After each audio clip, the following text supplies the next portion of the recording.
Welcome to the Phil and H Travel Podcast. Is it worth it? Hey, everyone. Imagine standing on the edge of a jagged cliff in the dead of night. The air smells heavily of sulfur and sea salt, and you are watching a literal glowing river of 1,000-degree magma pour straight down a mountain and just like crash into the dark churning waves of the Indian Ocean. Which is an insane visual. Right. It's a scene straight out of prehistoric Earth. Mm. But here is the catch. You pull out your phone to take a video, and you realize you have crystal clear 5G coverage. Yeah. Your wallet's full of euros. The immaculate highway you just drove to get to this viewpoint was funded by the European Union. Exactly. And if you happen to trip and twist your ankle on the volcanic rock, the emergency medical helicopter that arrives operates under the exact same first world healthcare system as a hospital in Paris. It's totally surreal. You are looking at the most bizarre geographic, economic, and cultural anomaly on planet Earth. We are talking about Réunion Island. It is a place of absolute dizzying contradictions, honestly. I mean, geographically, you are about 175 kilometers southwest of Mauritius. Right. And a solid 800 kilometers east of Madagascar. So you're just marooned out in the vastness of the Indian Ocean. It's in the middle of nowhere. But legally, administratively, you are standing in a designated department of France. Which blows my mind. And, you know, the inciting incident that really put this island under our microscope today, the thing that sent global search traffic just absolutely skyrocketing, Right. was the massive volcanic eruption in early 2026. Oh, yeah. Huge. We are talking about an event so huge, it literally added new landmass to the map. So today, for this deep dive, we have a very clear mission. Let's hear it. We are going to conduct an exhaustive, fine-toothed investigation into all the source material. We are diving into the exact geography, the intense weather mechanics, the surprisingly complex cultural etiquette. Which trips a lot of people up. Totally. And we are going to audit every single price point. Our goal is to answer one fundamental question.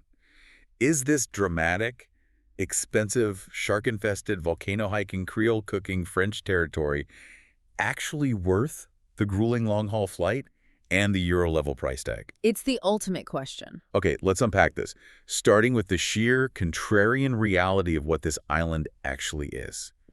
Because the tourism numbers compared to its neighbors make zero sense to me. They really don't make sense on the surface. I mean, you have Mauritius sitting right next door, Yeah. right, sharing the exact same ocean, the exact same latitude, pulling in over 1 million international tourists every single year. 1 million. But Réunion, Okay. it struggles to hit 400,000 international visitors annually. Wow. And, you know, it is absolutely not for a lack of spectacular, jaw-dropping geography. Right. From our sources, 40% of Réunion Island isn't just pretty. It is a strictly protected UNESCO World Heritage Site. Exactly. And this specific designation protects what they call the Pitons, the cirques, and the ramparts. And we really need to explain exactly what those are, because this geology dictates everything about how you travel here. Go for it. So a Piton is a towering volcanic peak. The ramparts are these massive sheer cliff walls that drop vertically for thousands of feet. It's a massive drop. Yeah. But the cirques are the real marvel here. Millions of years ago, the original shield volcano that formed the island was so massive and heavy that its own magma chambers emptied out, and the center of the volcano just collapsed in on itself. Oh, wow. That collapse created 3 distinct gigantic bowls, or calderas, right in the center of the island. Silaus, Mafate, and Salazi. And they are completely surrounded by these vertical rock walls. So you have these impenetrable volcanic bowls, but then on the southeast corner, you have the Piton de la Fournaise, which is actively erupting. Right. You have the west coast with lagoons that are physically enclosed by dedicated shark nets, west coast beaches boasting surfing-grade waves. And on top of that, you have a hyper-distinct fusion food culture blending Creole, Tamil, Chinese, and French traditions. It's a wild mix. It sounds less like a real place and more like a secret unlockable video game map where the developers just threw in every terrain type possible. That is a perfect analogy, honestly, because the landscape changes drastically every 10 kilometers. But what truly sets it apart is that active volcano, Piton de la Fournaise. Which brings us to the February 13th, 2026 eruption. Yeah. I looked at the satellite imagery from NASA's Earth Observatory for this, and the scale is terrifying. It wasn't just a little burp of lava. No, not all. 4 simultaneous fissures cracked open completely inside the unclosed Fouquet, which is the main outer caldera surrounding the active cone. You had fountains of lava shooting anywhere from 10 to 50 meters straight into the sky. 50 meters. Yeah. NASA specifically documented the sheer volume of this eruption, noting that the lava output dwarfed comparable recent events. It was a world historic show. What's fascinating here is the accessibility of that violence. Piton de la Fournaise is a shield volcano. Okay, meaning? Unlike explosive, ash-heavy stratovolcanoes like Mount St. Helens shield volcanoes produce highly fluid basaltic lava. It flows predictably, like a thick river, rather than exploding violently into the atmosphere. Oh, okay. Because of this predictable mechanism, the French authorities have built a highly monitored infrastructure around it. Between eruption phases, you can literally just drive to a parking lot and take a guided hike right up to the summit crater. That's crazy. So for the 2026 and 2027 travel seasons, Réunion isn't just an adventure destination. It is an active volcanic spectacle with top-tier safety nets, and its tourism infrastructure is currently running well below capacity. But wait, I have to push back on this. Yeah. If you have an island with highly accessible, literal, NASA-documented lava fountains, pristine French infrastructure, and incredible fusion food, why hasn't this place completely blown up on social media? You would think the TikTok travel crowd alone would have overrun this place by now. The primary friction point, and the reason it hasn't been memed into mass tourism oblivion, is a phenomenon we call the Euro price shock in the tropics. Okay, I like that term. What is it? Well, when people fly to an island in the Indian Ocean, their internal compass expects Southeast Asian or Central American pricing. They expect a $5 beach bungalow and a $2 beer. Right, cheap and easy. Exactly. But because this is France, you are paying Western European prices. That acts as a massive, invisible barrier to entry. However, if you actually analyze the raw data and the sheer scale of the landscape you have access to, the experience return per dollar spent is currently unmatched anywhere in the region. If the prices are acting as a filter, the island's demographics and its hyper-specific weather patterns seem to be acting as a secondary wall, keeping the masses out. Let's look at who lives there and the intensely strict seasonal windows that dictate when you can actually show up. Let's start with the human element. You have 900,000 permanent residents living on roughly 2,512 square kilometers. Just to visualize that scale, it is significantly smaller than the French island of Corsica in the Mediterranean, but it is larger than its neighbor, Mauritius. Exactly, and it boasts arguably the most ethnically diverse population in the region, which is the direct result of centuries of spice trade, colonial history, and migration. Right. But economically, it operates completely under French labor laws, a 35-hour work week, and French minimum wage. Which is a massive double-edged sword for a traveler. It guarantees those beautifully engineered mountain roads and the first world hospital, but it means you cannot cut corners on labor. Nope. There is no cheap, exploitative tourism infrastructure here. If someone is driving your tour bus, they are making a European living wage, which means your ticket price reflects that. Absolutely. And layered on top of that strict economic reality is an equally strict meteorological reality. The weather window is entirely binary. Binary how? You have the dry, cool season, which runs from May to November. During this window, sea level temperatures sit at a gorgeous 24 to 28 degrees Celsius. Sounds perfect. It is. And if you are into aerial sports, July and August bring the dominant trade winds that make the West Coast perfect for paragliding and kite surfing. But then the window slams shut. The wet season hits from December to April. And when we say wet, we aren't talking about a charming afternoon tropical shower. No, not at all. We are talking about extreme, violent cyclonic activity.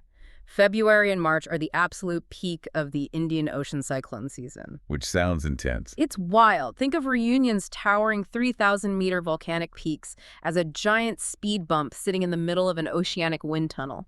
When a cyclonic system hits the island, those mountains trap the moisture, forcing the air straight up where it cools and dumps apocalyptic amounts of rain. Wow.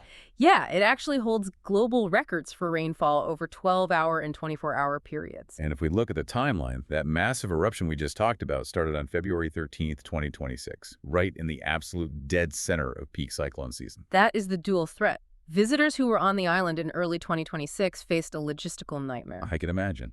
You had the route to Volcano completely shut down by the authorities because of active lava flows, and simultaneously you had extreme weather delays, landslides, and flooding from the cyclones. Nature essentially put the island on lockdown. So, synthesizing this data, for anyone planning a trip in 2026 or 2027, your ideal window is strictly May through October. Strictly.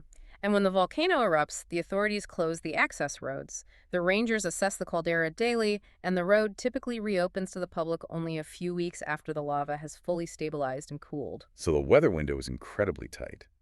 But if everyone knows May to October is the only safe time to go, doesn't that compress all the crowds into a tiny time frame? It creates a massive bottleneck, yeah, but a very predictable one. Peak traffic hits explicitly in July and August. Why those 2 months? Because that aligns perfectly with the French national school holidays. That is when metropolitan French families escape the European heat and fly south. Ah, that makes sense. But outside of those 2 months, say May, June, September, or October, the island is astonishingly quiet. Let's look at the Cirque de Mafat, that massive collapsed caldera we mentioned earlier. It gets fewer than 20,000 hikers annually. Which is nothing. To put that in perspective, our sources note the Inca Trail in Peru, which is strictly permitted and capped, still sees over 40,000 hikers a year. Exactly. If the Inca Trail is a heavily policed superhighway, Mafat is essentially your own private backcountry wilderness. It really is.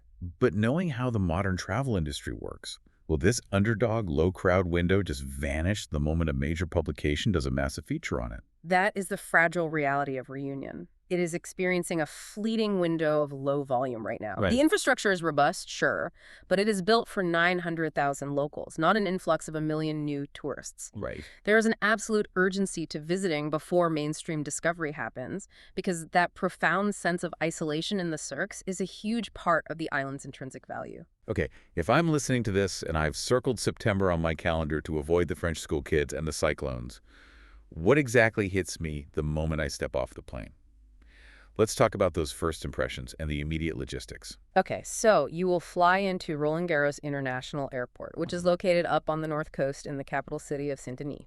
The descent is cinematic. I've seen videos. It looks unreal. You fly over the deep blue of the Indian Ocean, and suddenly these sheer, intensely green jungle cliffs rise vertically out of the water.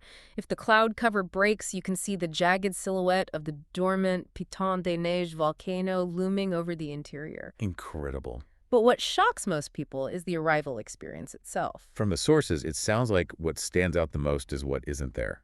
Like if you land in Bali or Phuket, you walk out of the sliding glass doors into a wall of humidity and a literal stampede of aggressive taxi hustlers, tuk-tuks, and people trying to grab your bags. You don't get any of that here. The airport is remarkably orderly, heavily air-conditioned, and operates with European efficiency. But this immediately forces you to face the island's central logistical reality. Which is? You absolutely must rent a car. You cannot arrive on this island thinking you will just wing it with local buses or cheap taxis for your entire trip. No winging it. No. And specifically, you are going to be renting a standard manual transmission vehicle, which will run you between $55 and $80 USD per day. Let me guess. Automatics are either non-existent or absurdly expensive. Exactly. The European car market heavily favors manuals, and that extends to their overseas territories. But you will use that car constantly. Right. Decades of French infrastructure investment have created this highly impressive highway ring road that wraps around the perimeter of the coast, as well as some serious, heavily engineered interior mountain routes. But the distances are vast. Yeah, to get from the airport in the north to the beaches in the west to the trailheads deep in the interior cirques, you literally have to drive. You have to. So you grab the keys to your manual Renault or Peugeot, you merge onto the highway, and you drive to where almost every international visitor bases themselves. The West Coast. Yes, West Coast. We were talking about coastal towns like Saint-Gilles-les-Bains, Saline-les-Bains, and Saint-Lô. This specific stretch of coastline is where you find the coral reef lagoons that are physically protected by shark nets. It is key. And Saint-Gilles is constantly described as feeling like a Mediterranean resort town that got magically transplanted into a tropical jungle. It has a beautiful marina, upscale boutiques, and a massive, vibrant Tuesday market. Right. But here is the major cultural friction point. French is completely mandatory. It cannot be overstated. All the restaurant menus, every single road sign, the casual interactions at the bakery, they are all in French. And no one's switching to English just for you. No. And while you might find a receptionist at a high-end hotel in Saint-Gilles who speaks English, the language barrier intensifies exponentially the further inland you drive. Once you get deep into the cirque to hike, English is virtually non-existent. You are relying entirely on French, or the local Creole, to navigate, to order your food, and to communicate with the hosts at your mountain lodge. I can hear someone listening right now thinking, look, my high school French is terrible. What if I just don't rent a car, skip the mountains, and just sit on the beach in Saint-Véo for a week? Can I get away with just pointing at menus and relaxing? I mean, if we connect this to the bigger picture of why you are spending thousands of dollars to fly across the world to Reunion, relying on public transit and hiding on the coast defeats the entire purpose of the destination. Right. If all you want is a beach where you don't need a car and everyone speaks English, there are dozens of islands closer to home. If you come here, you are paying for access to a rugged, volcanic, UNESCO-protected interior. That makes total sense. To trap yourself on the coast is to fundamentally misunderstand the island. My strongest advice is to brush up on your conversational French, or at the bare minimum, ensure you have a robust offline translation app downloaded. You need the rental car, and you need a mechanism to communicate. Okay, let's unpack the accommodation situation next. You've navigated the French rental car desk. You've driven down the West Coast. Where are you actually parking and sleeping?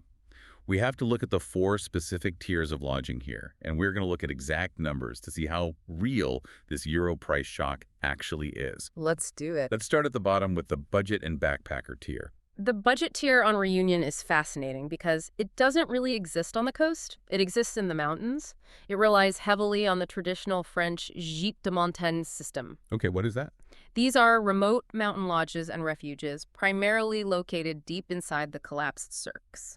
You are looking at spending between $35 and $55 USD per night. But crucially, that price often includes a massive communal home-cooked dinner and breakfast. Give me a specific example of what that looks like. Sure. Take the Gîte de la Caverne du Four. It sits high up in the Cirque de Selaus, right near the trailhead for the Piton de Neige summit climb. A bed there is about $45 USD per night. Yeah, what do you get for $45? You are getting a bunk in a communal dorm, heavy blankets because it gets freezing at altitude, and a hot meal. If you try to find budget accommodation down on the coast in Saint-Gilles, basic guest houses will run you between $50 and $70 USD a night, but without the food. Oh, big difference. Yeah, and it is vital to understand that the classic, raucous, Southeast Asian-style party hostels do not exist here. Right. You aren't getting a $5 dorm bed, a bucket of cheap fluorescent liquor, and a full moon party. It is a completely different backpacker culture. It's focused entirely on alpine endurance. Exactly. So let's move up to the mid-range tier, which the source material identifies as the absolute sweet spot of the island. This is the chambre d'hôte sector, which translates to the bed and breakfast market. These are often family-run, beautifully maintained properties. For a private double room with breakfast included in coastal towns like Saint-Lô or La Saline-le-Bain, you are looking at $90 to $140 USD per night. And the sources highlight the Villa de Lille in Saint-Gilles as a prime example here. It runs about $120 USD a night, and that gets you a beautifully appointed room and access to a stunning pool. But there's a catch with the calendar, right? Yes, the calendar dictates the pricing heavily. If you book that same room during July and August when the French school holidays hit, you have to add an automatic 20 to 30% premium to all of these mid-range numbers. So what happens when we push into the luxury tier? The high-end market is led by properties like the Luxe Saint-Gilles Resort, which will range from $280 to $450 USD per night, depending on the season. Then you have places like the Iloha Seaview Hotel in Saint-Lô, where gorgeous clifftop suites go for $220 to $350 USD per night. Okay. At these properties, you were getting phenomenal French standard hospitality, immaculate freshwater pools, and high-end dining. But and this is a massive, but you are not getting the sprawling, secluded overwater bungalows you see in the Maldives or Bora Bora. I'm looking at those luxury numbers. $450 a night at the absolute top end. Compared to places like Dubai, the Seychelles, or the Maldives, where you can easily drop $3,000 or $4,000 a night for an entry-level luxury villa, the luxury ceiling on Reunion seems surprisingly low. Very low. Does that lack of ultra-high net worth infrastructure actually protect the island? This raises an important question about how tourism physically shapes a society. Because Reunion lacks those sprawling, hyper-exclusive, gated mega-resorts, the island avoids feeling like it has been sanitized and packaged for mass consumption. Right, does it feel fake? Exactly. The wealth gap between the international visitor and the local environment doesn't feel grotesque. The low luxury ceiling keeps the entire experience grounded in reality. Even if you are staying at the luxe resort, you are still driving on the same public road, buying baguettes at the same local bakeries, and swimming at the same public beaches as the people who actually live there. It forces integration. And finally, we have the family tier. If you are flying in with a partner and 2 kids, how do you handle it without going bankrupt? Self-catering apartments are the strategic play here. You want to base your family in San Gio, where a fully equipped 2-bedroom unit that sleeps 4 will run you $110 to $170 USD per night. That's pretty reasonable for 4 people. Very reasonable. Many of these units feature traditional Creole architecture.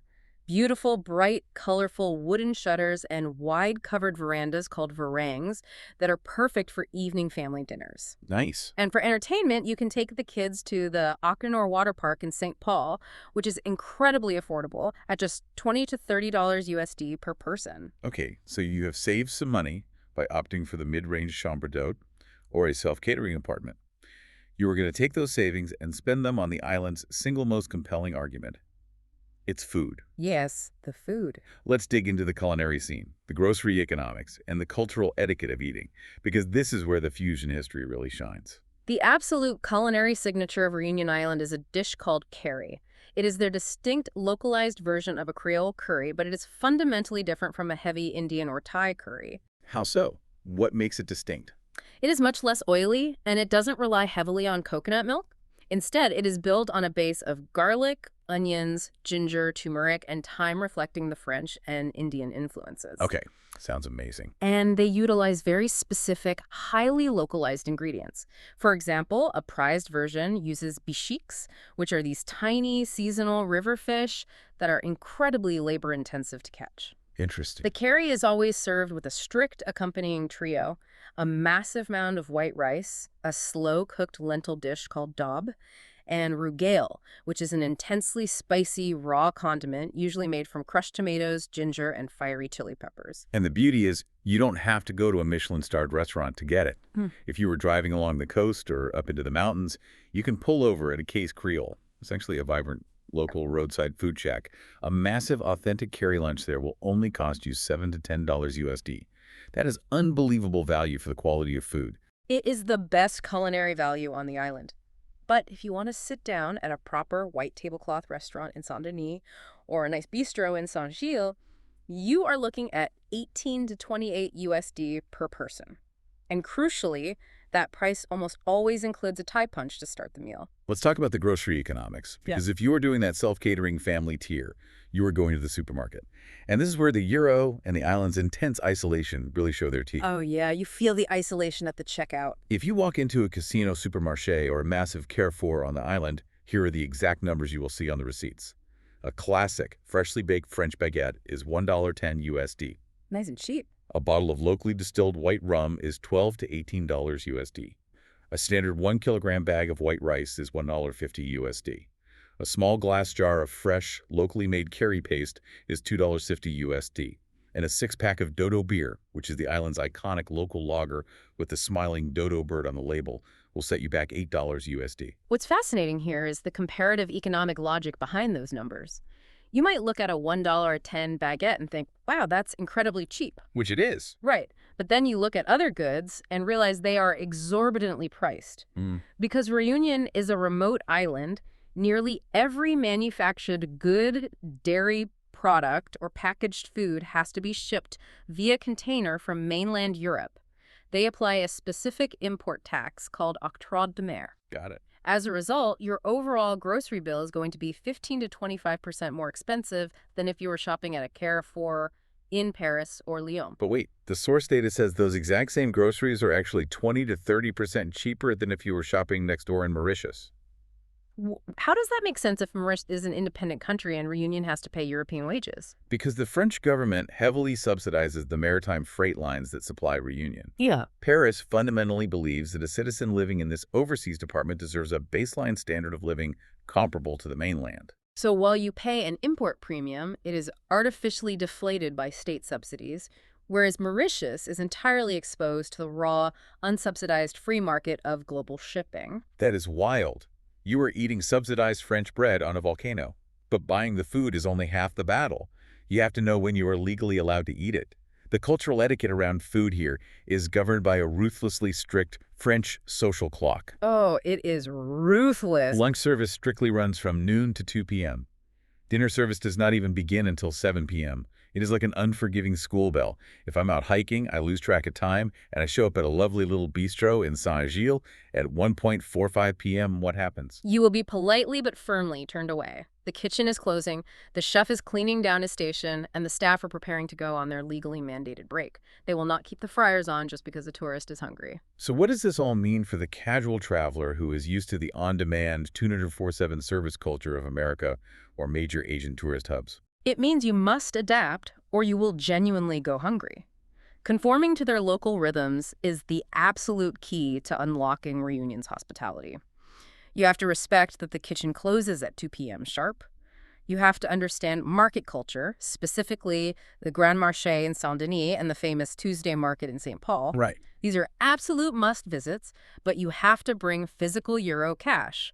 While card machines are becoming more common, the vibrant, haggling culture of the markets runs on physical currency. And we can't talk about local culture without talking about Thai punch. Exactly. Thai punch, which translates to small punch, is a deceptively simple mix of local white agricultural rum, a squeeze of fresh lime, and a dash of cane sugar syrup. It is the absolute social lubricant of the island. I love that. Social lubricant. It's offered before meals, after hikes, and during business deals. When a local host offers you a Thai punch, you accept it.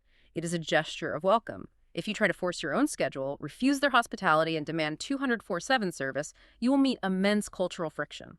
Okay, so we know the price of the subsidized baguette, we know the price of the Mountain G, and we know exactly what the manual car rental costs. Let's synthesize all of this data into a clear, daily out-of-pocket budget. Let's run the numbers. How much money is physically leaving your bank account every 24 hours? We're going to break down 4 specific budget tiers, and you need to pay close attention to the compromises required for each. Let's start with the low budget or backpacker tier. For the true budget traveler, you are looking at an out-of-pocket spend of $70 to $90 USD a day. Let's break down exactly where that money goes. Right. You are spending $45 for your bed and half-board meals at a mountain gîte. You spend $8 on a massive roadside carry lunch. You spend $12 at the supermarket assembling a makeshift dinner of bread, cheese, and fruit. Makes sense. You spend $4 on a ticket for the car Jean, the distinctive yellow public buses that run along the coast. And you spend $5 on a random viewpoint entry fee or a coffee. But the sources put a massive, flashing red caveat on this $70 to $90 tier regarding those yellow buses. Yes. Relying on the Car Jean public bus network means you are going to physically miss roughly 60% of the island's most spectacular geography. The buses are great for moving between coastal towns, but they simply do not navigate the terrifying hairpin roads deep into the cirques. Right. And they absolutely do not take you up to the Piton de la Fournaise volcano trailhead. I look at that math, and I immediately think this is a classic backpacker trap. Sure, you can technically survive on this island for $70 a day, but you are trapped on the coast. You miss the volcano. You miss the deep calderas. Is this budget tier just a massive false economy? It is the absolute definition of a false economy. The only exception is if you are a hardcore trekker who is literally walking from gîte to gîte across the island for 2 weeks. But for a standard traveler, the infrastructure directly dictates your experience. Stretching your budget just a little bit higher into the mid-range tier changes the entire geometry and potential of the trip. Let's look at that mid-range tier, because this seems to be where the island truly opens up. You are looking at a daily spend of $130 to $170 USD. Exactly. Here is the breakdown. You are spending $120 for a beautiful chambre d'hôte room. You budget $45 to cover 2 solid sit-down restaurant meals a day. You allocate a $65 daily contribution toward your manual car rental and gas. And you have $55 to $100 left over for 1 paid activity per day, whether that is renting paragliding gear, hiring a canyoning guide, or doing a boat tour. That sounds like a great trip. That $130 to $170 range is the comfortable, unrestricted, full island experience. But what if you want to push the boat out? If we move up to the high budget or luxury tier, what are we spending? You are looking at $300 to $450 USD a day. That breaks down to $350 for your high-end room at the Luxe Resort or Iloha, $80 for fantastic multi-course meals, and $250 to $350 for private day tours. And in this tier, we have to talk about the helicopter. Oh, right. Taking a 45-minute helicopter flight straight over the active volcano and down into the inaccessible cirques costs between $180 and $250 USD. Our sources are adamant about this. If the lava is actively flowing on the surface, like it was between February and April of 2026, that helicopter flight is worth paying twice the asking price. It is, without question, the single most spectacular thing you can purchase on the island. It provides a perspective of the geology that you simply cannot get from the ground. Finally, we should briefly touch on the digital nomad tier. The monthly stay. If you want to rent an apartment and stay for a full month, expect a monthly burn rate of $3,200 to $4,200 USD. How does that math work out for a month? You were looking at $1,400 to $1,800 for a solid furnished apartment, $400 for a month of groceries, $350 for local transport and occasional car rentals, $100 for a dedicated Wi-Fi connection, and $500 for weekend activities and dining. That's actually pretty solid. Two critical things to note for nomads, though. First, if you are a non-EU citizen, you are strictly capped by standard Schengen 90-day visa rules. Second, while fiber internet from local providers like Orange or SFR is perfectly fine for Zoom calls in the coastal towns, it can get highly unstable if you are trying to push massive video files or data sets back to a server in North America. Okay, so budgeting properly is essential. Yeah. But all of that careful math is completely useless if you stumble into one of the three specific logistical traps that absolutely blindside first-time visitors. Yeah, these are huge. These aren't just minor inconveniences. These are things that can straight up ruin your trip, or worse. Let's get into trap number 1, the shark reality versus the beach fantasy. This is undoubtedly the most critical life-or-death safety issue on the island. Starting around 2011, Réunion began suffering from a severe, sustained, and highly aggressive bull shark and tiger shark problem. It was all over the news. Right. The density of fatal and catastrophic attacks per kilometer of coastline became historically unprecedented. Marine biologists debate the exact mechanism, whether it was the creation of a new marine reserve that banned shark hunting, changes in water turbidity, or bull sharks following fish waste, but the reality is stark.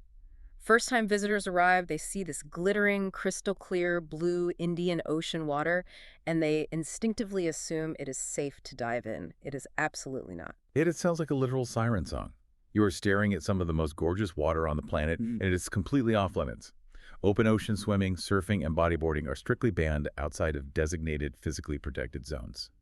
So what is the fix? How do you actually get in the water without risking your life? The authorities have developed a highly regimented system. You must check the Visionaut Interactive Map, which is a daily updated government safety site, before you even think about putting a toe in the water. You only swim at protected beaches that have massive physical steel shark nets installed and active lifeguard surveillance. Like which ones? We are talking about beaches like Volcano and Plage de Brison on the west coast, and you must internalize this rule. The waters on the entire rugged east coast are strictly, permanently off limits.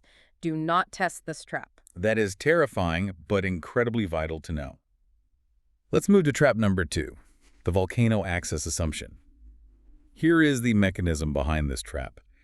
People see the incredible NASA satellite photos of the 2026 eruption. They book a massive, expensive trip specifically because they want to hike the summit of Piton de la Fournaise. But nature doesn't care about your non-refundable flights. When active lava flows happen, the authorities immediately close the route to Volcano, the only road in. And this raises an important question about modern traveler psychology. People assume that because they have paid for a ticket, the environment will magically accommodate their itinerary. The reality of Réunion is brutal. Yeah. If the volcano is deemed unsafe due to toxic gas or unpredictable lava fissures, the road closes. There are no refunds for your trip, and there is absolutely no civilian access to the caldera floor. You cannot sneak past the closure. The gendarmerie patrol it heavily. So what is the fix for the traveler whose entire dream trip just got canceled by a road closed sign? The fix requires total psychological and financial flexibility. First, you must check the OVPF, the local volcanological observatory website, every single day of your trip for seismic updates. Second, you need to budget for that $180 to $250 USD helicopter flight, not as a luxury upgrade, but as a mandatory insurance policy. If the road is closed, the helicopter is physically your only way to see the crater and the lava. Here's where it gets really interesting, though, because trap number 3 isn't about animals or geology. It is entirely human-made, the language and navigation barrier in the cirques. Let's use the Cirque de Mafat as the prime example. Inside this massive collapsed caldera, there are 0 roads, none, The only way in or out is on foot or by helicopter. Right. There is zero mobile data once you drop over the rim, and crucially, all the trail signs, warning placards, and emergency directions are written entirely in French or local Creole. Which is a huge problem for English speakers. Right. English-speaking hikers heavily, dangerously underestimate how difficult it is to navigate these multi-day alpine hikes without being able to read the weather warnings or ask passing locals about trail washouts. It is a massive vulnerability. You are in a high-altitude wilderness, completely disconnected, and you can't ask for help. What is the fix? Preparation is your only defense. You absolutely must download offline GPS-enabled trail maps using apps like Wikiloc or AllTrails before you leave the coast. You have to book your mountain gites months in advance because they sell out. And most importantly, you must communicate your specific planned daily route to your gîte host before you set out. Because they know the terrain. They know it intimately. Even if your French is broken, trace your route on a physical map for them. They will give you a reality check if the trail's washed out or if your timeline is physically impossible. Moving beyond the specific traps, let's look at the broader picture of safety, solo travel, and comfort. We just talked about shark attacks, cyclonic rainfall, and active volcanic fissures. It is wild to me that the biggest threats to your physical safety here are entirely related to Mother Nature, not other human beings. What does that do to the overall vibe of the trip? It creates a very unique, highly specific kind of psychological environment. You are in a rugged, intensely wild landscape, but you aren't constantly looking over your shoulder for muggers. Violent crime against tourists is exceptionally rare. That's refreshing. The general risks really are the sharks, the weather, and the sheer terror of driving a manual car on a mountain road with no guardrails. Now, you might see some petty theft or pickpockets in the crowded Grand Marché in Saint-Denis. And there are documented ongoing issues of car break-ins at the remote trailheads, so you should never, ever leave passports or visible valuables in your rental car while you hike. Got it. But fundamentally, the presence of strict French policing and a fully equipped modern European hospital in Saint-Denis provides a massive invisible safety net. Right. If a piece of volcanic rock hits you or you shatter your leg canyoning, you aren't being flown to a sketchy clinic. You are getting first-world medical care.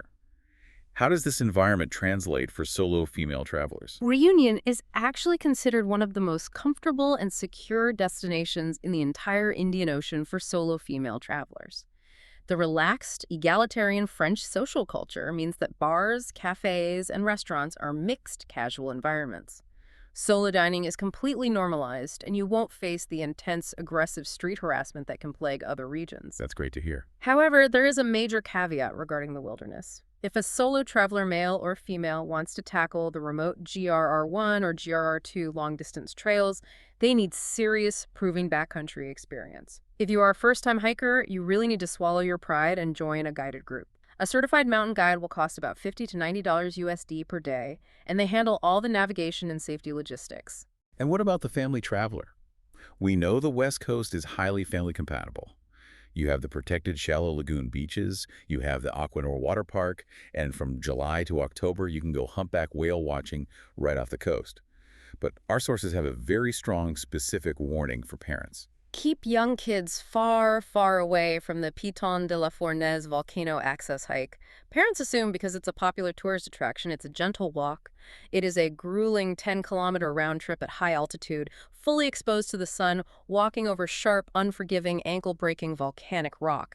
It is miserable and dangerous for small children. Good to know. So we have covered the severe risks, the exact costs, and the complex logistics. Let's transition into the emotional core of the trip. We're going to explore the massive emotional peaks and the inevitable frustrating valleys. We were talking about the best moments and the honest disappointments. Let's start with the highs. The absolute pinnacle experience you can have on Réunion is the volcano sunrise. Imagine this. You wake up at 4 a.m. You drive to the Pas de Bellecombe car park. You step out into the freezing alpine air, strap on your head torch, and you begin descending into the caldera. Sounds epic. You are hiking in pitch black across this vast lunar expanse of sharp black basalt toward a smaller crater called Formica Leo. And then the sun crests the rim. The sheer scale of the caldera reveals itself in shades of red, gold, and black. Wow. If you are lucky enough to be there during a safe lava phase, you can book guided night lava viewings for $60 to $80 USD.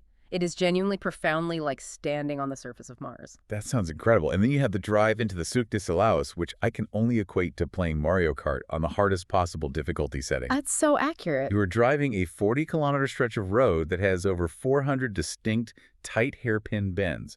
It takes 90 minutes of intense white-knuckle, hyper-focused driving. You're constantly downshifting, praying a massive public bus doesn't come around the blind corner. Sweaty palms, for sure. But at the end of it, you emerge into this impossibly quaint, colorful village hidden completely in the clouds. And the reward for surviving that drive is arguably the best meal on the island. A steaming plate of rougail saucisse, made with the locally grown, geographically protected Salaus lentils, paired with a glass of local mountain red wine, all for just $14 USD. Unbeatable. And we cannot forget the marine life. The whale watching here is spectacular. During the austral winter, you can literally see massive humpback whales breaching and slapping their tails straight from the sand at Bukankanot Beach for absolutely free. Free. Yeah. Or if you want to get closer, you can take a dedicated boat tour out of the Saint-Gilles Marina for $45 to $60 USD. Those are phenomenal highs. But we promised an honest verdict, which means we have to look objectively at the honest disappointments. What is the biggest letdown for tourists? The East Coast is frequently cited as a massive disappointment for tourists who simply don't understand the geography they're booking. Because of the prevailing trade winds, the East Coast takes the absolute brunt of the weather. It is dramatically beautiful, featuring massive, sheer green cliffs and plunging waterfalls, but it is reliably gray, incredibly wet, and completely deadly unsafe for swimming due to the sharks and the brutal ocean currents. I'm going to push back on that a bit, though. If you are going to a rugged volcanic island, isn't that moody, wet, dramatic weather exactly what you want? Isn't that part of the raw charm? It is deeply charming for about 4 hours. It is intensely frustrating if you didn't do your research, booked your only expensive hotel over there for a full week, and you just want to sit by a pool and see the sun. Okay, fair point. The advice from the experts is firm. Base your accommodation strictly on the dry West Coast and visit the wild East Coast purely as a day trip. Another major disappointment that catches people off guard is the localized food costs around the resort-adjacent areas, specifically the Saint-Gilles Marina. Yeah, the source data shows the prices right on the marina creep aggressively up to French Riviera, Côte d'Azur levels. You sit down at a nice-looking cafe by the boats, and suddenly you are paying a $14 USD cocktail, a $22 USD basic pizza, and a $9 USD dessert. The locals absolutely do not eat there. Definitely not. The fix, however, is incredibly simple. On Friday and Saturday nights, you just walk away from the marina and follow the locals to the roulotte food vans parked along the coastal road. You will eat infinitely better, authentic food for literally half the price. And then there's the final looming disappointment for many North Americans or Brits, the English language gap. If you do not speak French, you miss out on a massive layer of the island's charm. You miss the late-night gîte dinner chats with the other hikers, you can't effectively haggle or joke at the markets, and you might miss critical, nuanced trail instructions from the rangers. The island is unapologetically, stubbornly French. Which can feel isolating. It can. But if we connect this to the bigger picture, that English gap shouldn't be viewed as a flaw in their tourism model. It is actually the very mechanism that keeps the island authentic. It acts as a cultural filter. It prevents Réunion from becoming a generic, packaged, sanitized destination where every menu is translated, every rough edge is sanded down, and the entire culture bends over backwards for international comfort. The language barrier forces you to be a traveler, not just a tourist. That is a phenomenal way to look at it. The friction is the feature. But look, if you are listening to this and you realize those specific disappointments, the intense language barrier, the lack of cheap beachside cocktails, the terrifying mountain driving, the sharks are absolute deal breakers for your vacation, where else should you look? Let's explore the alternatives. Alternative one is the obvious giant sitting right next door. Mauritius. Mauritius requires the exact same grueling 11-plus-hour long-haul flight into the Indian Ocean, but it delivers a highly polished, heavily English-speaking, frictionless resort experience. Your mid-range hotels in beautiful coastal areas like Flick and Flack or Belmar will cost $150 to $250 USD per night, bringing your total daily out-of-pocket budget to a very comparable $150 to $180 USD. But the trade-off is massive. Yeah. Mauritius fundamentally lacks that intense, raw volcanic hiking adventure. It has been fully discovered, mapped, and packaged by the global tourism industry. If Mauritius is the easy, luxurious, all-inclusive cruise ship where someone hands you a towel, Réunion is the rugged expedition ship where you have to tie your own knots. Precisely. If your ultimate priority is ease, perfect, safe swimming beaches, and minimal friction, Mauritius wins easily. But if you want untouched adventure and physical challenge, Réunion is the choice. Alternative 2 takes us to a completely different ocean. The Azores, specifically the main island of San Miguel in the middle of the Atlantic. It has that same dramatic geothermal, volcanic landscape, the stunning crater lakes, and excellent European infrastructure, but without the massive price tag. Yeah, that's a great comparison. A comfortable mid-range trip there is only $60 to $90 USD a day, which is a massive 30 to 40% cheaper than Réunion. And if you were flying out of London, it is a breezy 4-hour flight instead of an 11-plus hour haul. Plus, the English language gap is much, much smaller. But again, you must weigh the heavy trade-offs. The Azores are magnificent, but they do not offer a warm Indian Ocean beach experience. You lose the incredible, spicy, vibrant Creole food culture, and you absolutely will not see the terrifying, dramatic, lava-to-sea spectacle that Piton de la Fournaise provides. The distance, the high flight costs, and the euro pricing of Réunion actually act as a highly effective filter to keep out the casual tourist. It forms a highly specific decision matrix based entirely on your geography, your budget, and your personal tolerance for cultural intensity. Which brings us to the final, ultimate segment, the is it worth it matrix. We are bringing all the math, all the geographical thrills, and all the logistical traps together to give the final, uncompromising verdict on exactly who this island is truly built for. I'm going to ask you to bottom line it for each tier. Give it to me straight, starting with the backpacker. For the backpacker, the verdict is a conditional Pete. Yes, at $70 to $90 USD a day, it is only worth it if you are a serious, physically conditioned hiker who is fully committed to doing the GRR1 multi-day gîte-to-gîte traverse deep in the mountains.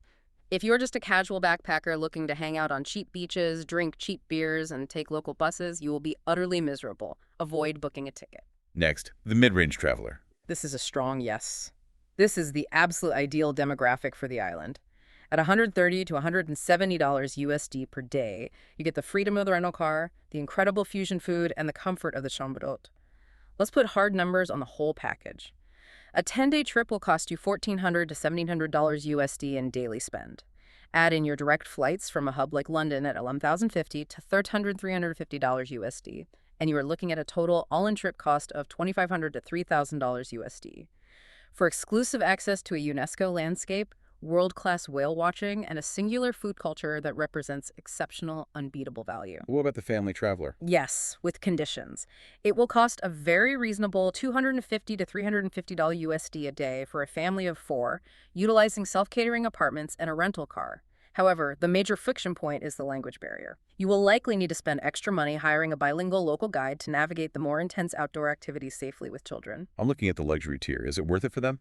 A qualified yes. You have to understand that this is nature luxury. It is spending $200 plus USD for a private helicopter flight over erupting lava or booking an exclusive private canyoning guide to take you down a waterfall. It is absolutely not swim-up bar butler service luxury, but crucially, this high-end adventure is priced noticeably below comparable rugged luxury experiences in places like Patagonia or New Zealand. Finally, the digital nomad or the long-term solo traveler. Yes, but for a very narrow specific profile. You are looking at a monthly burn rate of $3,200 to $4,200 USD. Let me be clear. It is highly unrewarding if you do not speak French. You will feel isolated. But if you do speak the language and you want to truly integrate into a complex, vibrant culture while doing serious world-class hiking every weekend for 3 to 6 weeks, it is an extraordinary place to base yourself.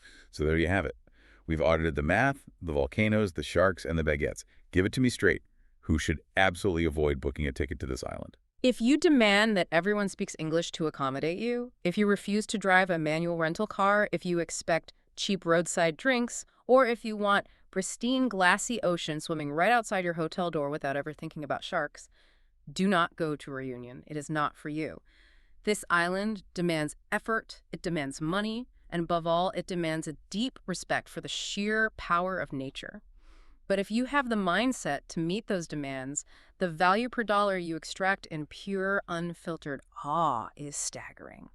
And I want to leave you with one final thought to mull over. Let's hear it.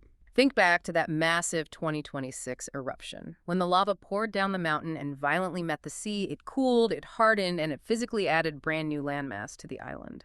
When you visit Reunion, you aren't just visiting a static destination. You are quite literally walking on the youngest piece of the planet. It is a constantly shifting map that is writing its own geography in real time. If this gave you the honest verdict you needed, follow the show. New episodes drop every day. That is the honest verdict from Phil and H.